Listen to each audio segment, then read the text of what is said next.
السلام عليكم ورحمة الله وبركاته. رب اشرح لي صدري ويسر لي أمري واحلل عقدة من لساني يفقه قولي. أهلا بيكم الفيديو الأول من قناتي المتواضعة جدا غاوي خسارة بمزاجي. أنا كان سبب إنشائي للقناة ده أصلا إن إحنا نفيد ونستفيد من بعض على قد ما نقدر. اللي عنده معلومة يقولها، اللي عنده تجربة في الطيور المعينة بأشكالها وأنواعها يقول لنا، اللي عنده فكرة إن إحنا نتطور ونبقى عندنا حاجة كويسة نطلع بيها بهامش ربح يعيننا على الحياة اللي إحنا بقينا فيها دي، ما يبخلش على حد. أنا بالنسبة لي ليا تجربة طبعا في الموضوع ده من سنين. كمان غاوي خسارة بمزاجي ده أصلا ده كمان مش عنوان جاي من فراغ.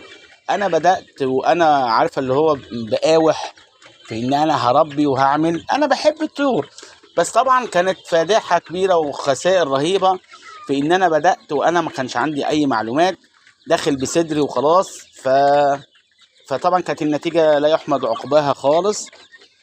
عشان كده مش يأست، قلت لا هكمل وكنت بخسر تاني واكمل واخسر تاني وبكمل لغايه لما انت فاهمين مع كذا مره وكده الواحد يبدا ياخد معلومات كتير وكده. فانا الهدف من القناه اني اللي لسه بادئ او اللي لسه ممكن يكون واخد معلومات مضلله وفاهم ان الدنيا ممكن سهل جدا قوي. طبعا لا مش كده، ده ممكن تبقى فيها خبطات غبيه. فانا الهدف من القناه هو فيد واستفيد.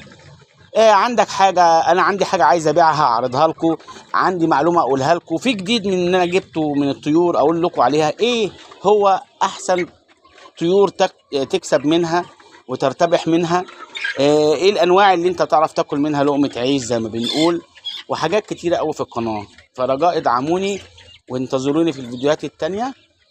ويا رب ما اكونش تقيل عليكم وضيف تقيل عليكم. السلام عليكم ورحمه الله وبركاته.